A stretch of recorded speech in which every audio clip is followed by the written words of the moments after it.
Demon Slayer Castelo Infinito. Assisti o filme, vim aqui fazer meus comentários, o que eu achei, sem spoilers e depois com spoilers, aí eu aviso pra vocês. Salve pessoas, aqui é o Anderson, seu barbudo que gosta de filmes, animes, games, RPG e tudo isso que faz aquela nerdice gostosa. Hoje vamos falar de novo de Demon Slayer, mas agora sobre o filme, né? Minha opinião, o que eu achei, spoiler só no final e vou deixar avisado aí pra vocês, tá bom? Vamos aí comigo nessa análise que eu gostei muito do filme.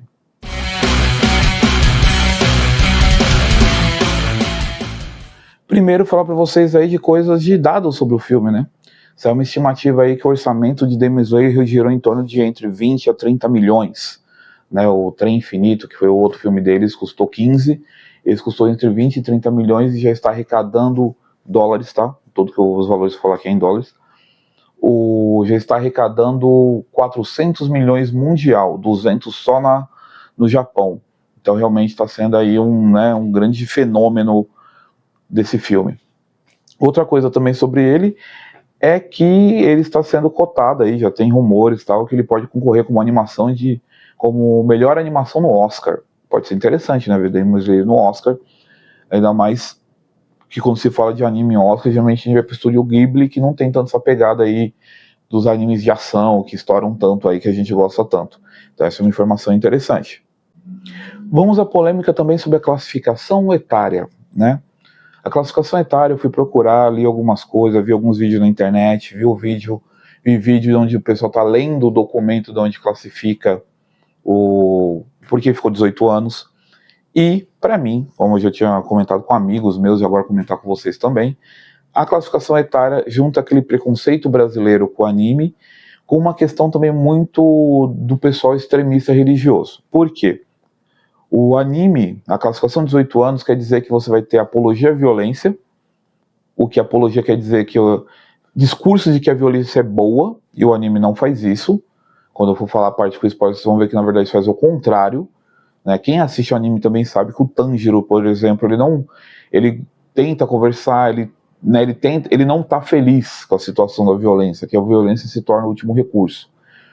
E essa apologia à violência que é colocada no classificação dos 18 anos são em discursos claros, em discursos realmente incentivadores à violência, não é passar uma ideia, discursos, realmente ter falas que mostrem como a violência é incrível e deve funcionar, principalmente vindo dos protagonistas, né? Porque vilão é vilão, né?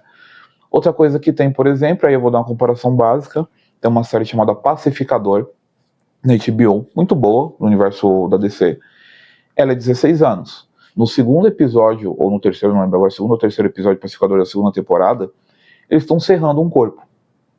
É só isso, eles estão serrando um corpo, e eles mostram que estão serrando o corpo. Mostram, sabe, cortando cabecinha, bracinho, eles estão serrando. Um dos caras que tá serrando tá brincando, tá dançando. Isso poderia ser uma apologia à violência, tipo, a normalização de serrar um corpo humano. Entende a diferença? Então, e é 16 anos? E é com atores físicos, não é um desenho, não é uma animação. Sem contar, por exemplo, também que tem nudez. Nudez geralmente pega 18 anos, mas a série é 16 anos. E aí o que me pega é, por que então o Demon Slayer é 18 anos? Porque é um anime, é japonês, e na capa está escrito Demon. Ah, mas são os caçadores de demônio, mas a galera vai ler Demon. Só isso. Então, virou 18 anos basicamente por preconceito. Entendeu? Porque assim, violência extrema e todos esses conteúdos são 16 anos. Quem gosta de cinema, como se ter Pacificador, 300 é um filme de 16 anos e tem cabeça voando, braço voando. Lá a violência é bem estética também, tem uma coisa até bonita do jeito que o filme é feito, e é 16 anos. 18 anos a gente vai pro gore pesado. Gore é quando você tem vísceras, partes pulando para fora do corpo o tempo inteiro. Tá? Então, assim, tem um momento só do Demon Slayer que você vai ver alguma coisa de parte interna de corpo, mas assim, é muito rápida numa animação, então não é tão detalhado assim, não é tão realista assim. Então, assim, Invocação do Mal não é 18 anos, Invocação do Mal também tá ligado a isso, só que aí não é aquela questão, não é um anime, né? Não é um desenho japonês. Pessoal, vamos lembrar que no passado, principalmente para os jovens que me assistem, no passado, Yu-Gi-Oh! Foi do demônio, Pokémon foi do demônio, o RPG foi do demônio, videogame diversas vezes atrelado com causar violências extremistas. Por quê? Porque é uma galera mais velha, é uma galera, não estou falando que são todos religiosos, mas é uma galera extremista religiosa que está envolvida, e essa galera faz esses julgamentos assim, meu filho é rebelde, é culpa do desenho. Só que aí vem também aquela questão, classificação 16 anos já não seria para a criança ver, então os pais também são responsáveis por ver por isso, então colocar 18 anos também é um pouco de extremismo, pouco não, muito extremismo, tá? Porque se você procurar lá nas questões, o desenho tem muita questão de violência gráfica, 16 anos, esse é o que está na classificação etária, tá? Aí vai cair para apologia à violência, que não tem, e crueldade, só que crueldade é quando a gente cai para tortura, para coisa muito gráfica desse tipo, que também não tem. Tem conversas específicas que você vê que tem um grau de crueldade, mas não é gráfica, tá? Então, o que faz virar 18 anos? Entende meu ponto?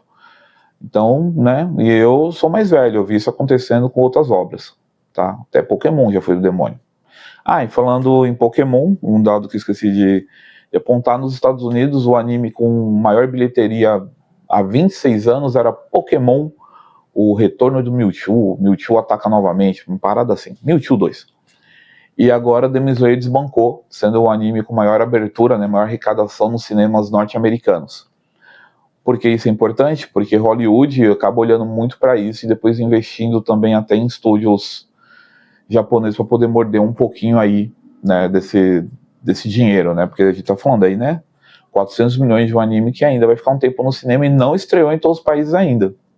Então, realmente, que custou 30 milhões, vamos dizer, muito dinheiro. E agora, minha opinião, sem spoiler. Filme incrível, muito legal, muito bonito. Você vê que tá uma animação incrível, os efeitos estão espetaculares das respirações. Mas já vem meu primeiro comentário. Você quer ver luta frenética do começo ao final em 2 horas e 35 de filme? Não vai ter, tá? Não vai ter. Porque, assim, tem muita história, tem muito flashback explicando coisas que eu gostei muito, tem umas histórias muito legais. Tem personagens, por exemplo, que são muito bem explicados, ou as motivações, o que aconteceu com eles. Então, se você espera uma pancadaria desenfreada por 2 horas e 35 minutos, não tem, tá?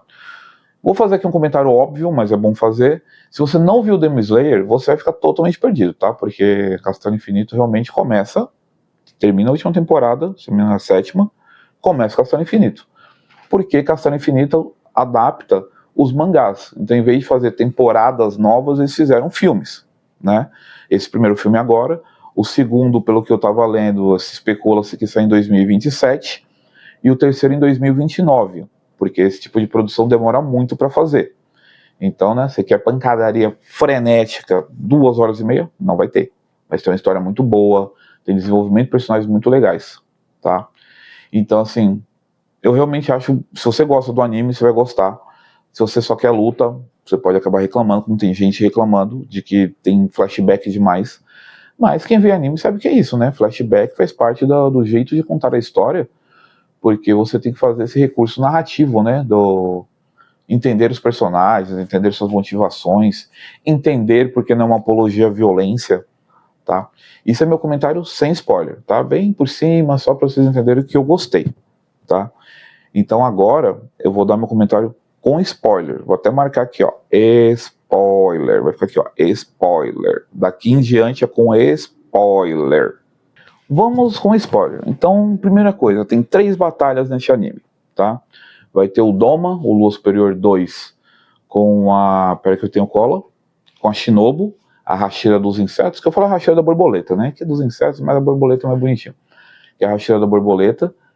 Ela vai ser uma luta muito legal. É aí que vai poder cair um pouco de parte de crueldade, porque o Doma tem aquela coisa de ele, eu te acertei, nossa, desculpa, tal, passa um ar de crueldade, ele tem um ar muito cínico, né, o jeito que ele tá sempre sorrindo, sempre parecendo se divertir com todo aquele processo, tem um ar de crueldade.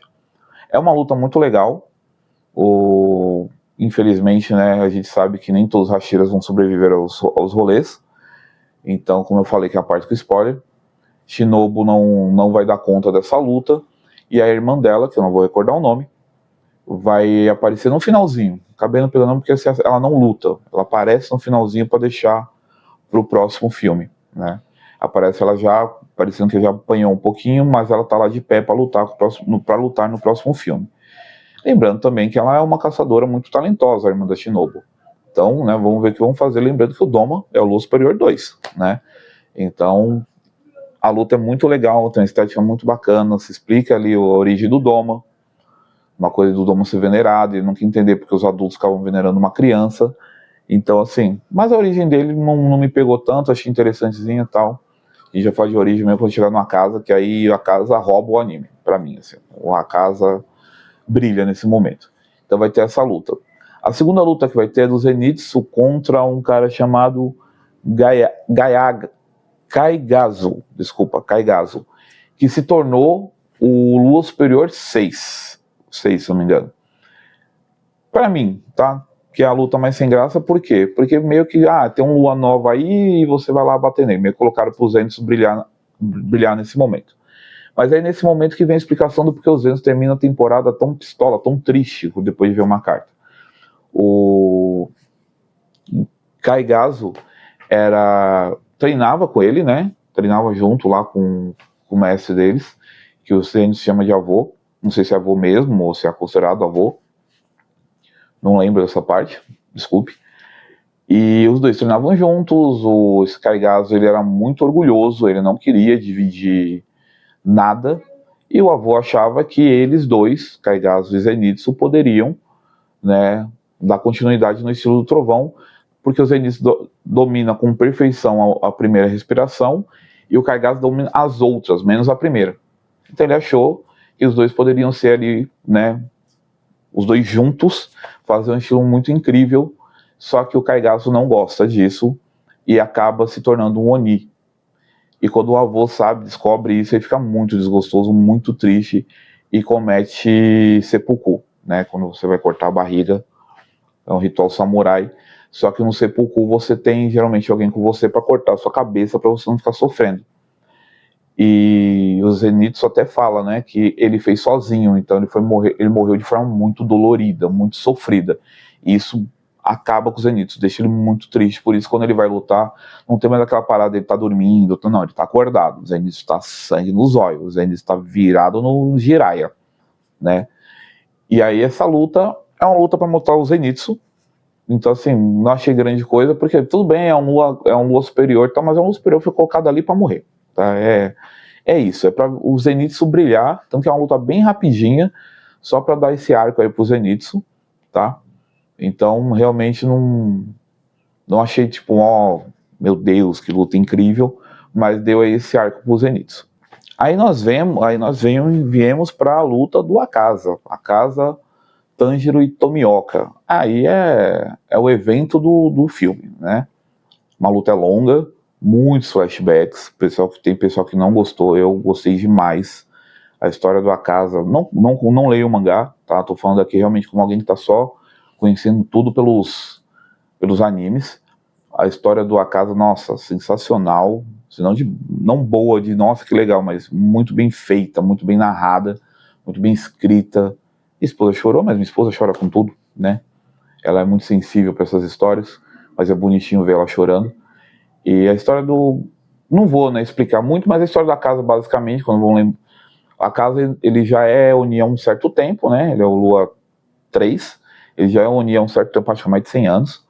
E os Onis vão perdendo memórias das suas vidas humanas, pelo que vai mostrando ali, né? Que eles vão esquecendo quem eles eram e tal.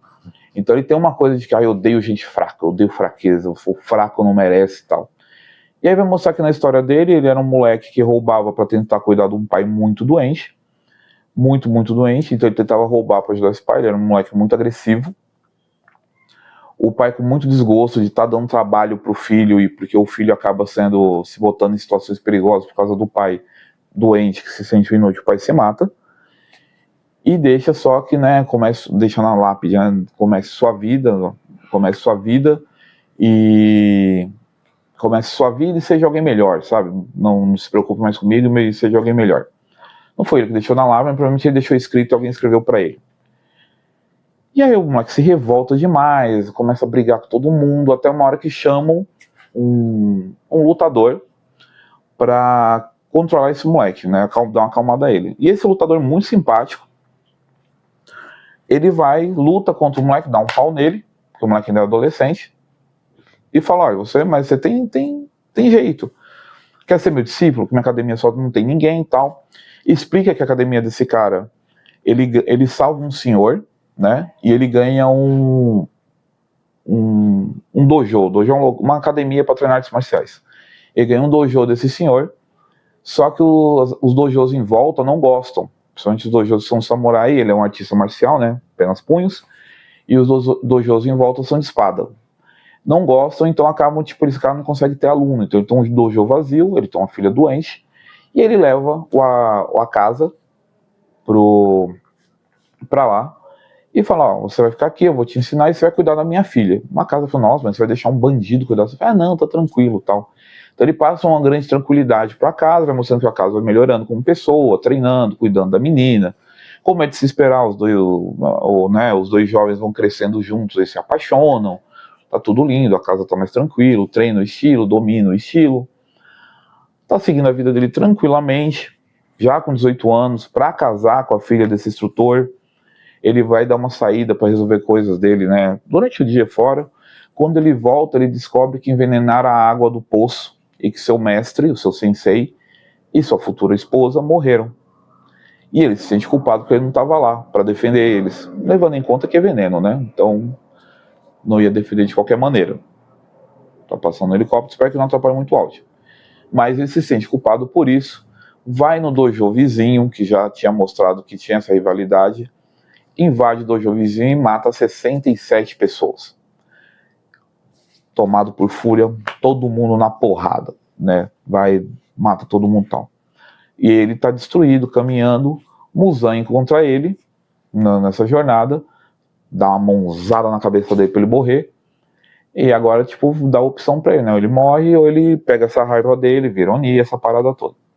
Só que quando ele recorda, quando ele lembra disso, quando ele começa a ter visões do seu mentor, visões da sua futura esposa, ele começa a pensar, na verdade, que ele odeia pessoas fracas, porque ele foi fraco.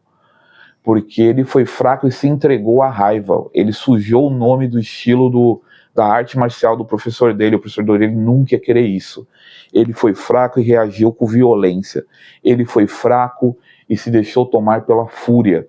Então, se tem um momento que ele percebe a raiva e a violência não resolvem tudo. Então, entendem como não tem um discurso de apologia, quando você vê a narrativa mais forte do desenho, que vai fechar, que é, eu estava errado, eu não deveria ter sido violento desse jeito, eu fui fraco. Reagir com extrema violência me tornou fraco, me tornou alguém descontrolado, alguém que não tem controle sobre si. Isso é totalmente contrário de apologia à violência. Tá? Então, quando ele tem esse flashback, basicamente ele desiste da luta, ele tenta se autodestruir, se mutilar, aí podem alegar o gore aí, mas é muito rápido, e aí o espírito de batalha dele se cessa, ele consegue a paz, ele consegue partir. Por que eu já contei essa área toda dele? Porque o Tanjiro consegue cortar a cabeça dele, corta a cabeça dele, aí você pensa naquele momento, acabou, cortou a cabeça, já era. O corpo se levanta, o corpo continua lutando, e as visões indo, e as visões vindo. Então dá para entender que, na verdade, o ódio dele mantinha ele vivo, esse espírito de luta. Quando ele percebe que não tem porquê, é quando ele parte. Ele apenas aceita que ele não deveria estar mais lá. E o próprio Tanjiro entende que o espírito de luta, essa vontade de vencer alguém, de destruir alguém, também não era bom. Porque quando ele está lutando contra o Akaza, ele percebe que o Akaza, se eu tiver com a pronúncia errada, me perdoem, né? Mas enfim, o Akaza, ele percebe os golpes antes, ele se desvia de golpe que vem das costas, e o Tanjiro percebe que o Akaza sente o espírito de luta, ele sente a sua intenção de violência, ele sente o que você quer, aonde você quer agredir ele. E aí é o momento que o Tanjiro tem o seu flashback, lembra do pai dele, que estava muito doente, que fazia a dança do fogo, né, que tinha todos os movimentos lá da dança do fogo que o Tanjiro usa para fazer o estilo dele. E ele acorda um dia, nasce flashback, o pai do Tanjiro acorda um dia, chama o Tanjiro, e eles vão para a floresta porque tinha um urso rondando a região. E aí o urso ativa uma armadilha que é um sininho, o pai do Tanjiro vai, leva o Tanjiro e fala, Tanjiro, presta atenção. E aí ele tá lá com o urso, ele fala com o urso, fala, olha, o pai do Tanjiro, vai embora, não quero te fazer mal, tal. O urso vai atacar o pai do Tanjiro em um golpe. Visualmente um golpe, corta a cabeça do urso, e o urso era muito grande, é um urso desproporcionalmente grande. E aí quando o Tanjiro percebe que não, o pai era tão rápido que ele deu 2 golpes, porque o machadinho que era dessa largura não ia cortar a cabeça do urso. Então ele dá 2 golpes, então o Tanjiro percebe que o pai não tinha intenção ele não queria matar o urso, ele só teve que matar. A intenção não era violência, ele queria resolver de outra maneira, mas não foi possível, ele não ficou feliz com aquilo. Tanto que a imagem seguinte disso, quando o urso está caído, é o pai e o Tanjiro meio que orando para aquele urso, provavelmente deve ser um jeito de, tipo, meio que o espírito do urso vai em paz, alguma coisa assim. Então mostra que tem um certo respeito, não é ódio, não é raiva, infelizmente eu tive que fazer. E quando o Tanjiro entende isso e para de odiar e para de ter raiva impulsionando ele, o Akaza não consegue mais sentir os golpes do Tanjiro, tanto que o Tanjiro se aproxima dele, ele não sente, que o Tanjiro não está mais motivado por ódio, ele simplesmente, pô, o cara não para, eu vou ter que parar ele, mas eu não queria. Entendem também novamente que não é apologia à violência, é mais uma vez ódio não faz sentido, a raiva não é bom. Então todo o final, o principal, acho que é uma luta de quase 40 minutos com flashback, mostra que a ideia principal é a violência não resolve. A violência, o ódio, a raiva, ela só piora as situações, tá? Então é por isso que eu achei importante fazer essa parte, para mostrar como isso bate lá com a censura, tá? Com a derrota do Akaza, quando ele, mesmo cabeça cortada, ele desiste de lutar, tá Tanjiro e Tomioka lutando com ele. Falei mais da parte do Tanjiro porque os flashbacks, né? Tomioka não tem flashback, mas mostra que o Tomioka é bolado. Quando essa luta vai terminar é quando o anime realmente vai caminhar para o seu fim, porque são 2h30 de anime, é muita coisa. Não senti passando, tá? Não fica chato de ver.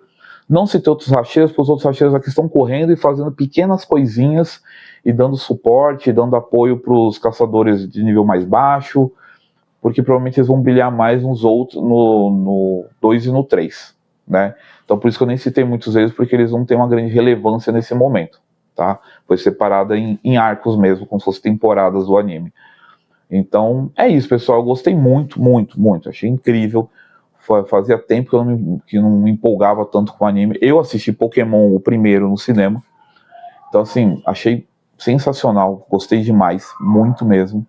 A história do Akaza bem contada, assim. Não perdoo ele pelo que ele fez pelo Rengoku, tá? Eu entendo. Ele mesmo não se perdoa, ele entende que foi uma violência desnecessária que ele teve na vida dele. Mas eu fico feliz pelo personagem, que o personagem consegue entender e meio que ter sua própria redenção. Ali dá pra passar realmente aquela ideia de que ele se arrepende real no final.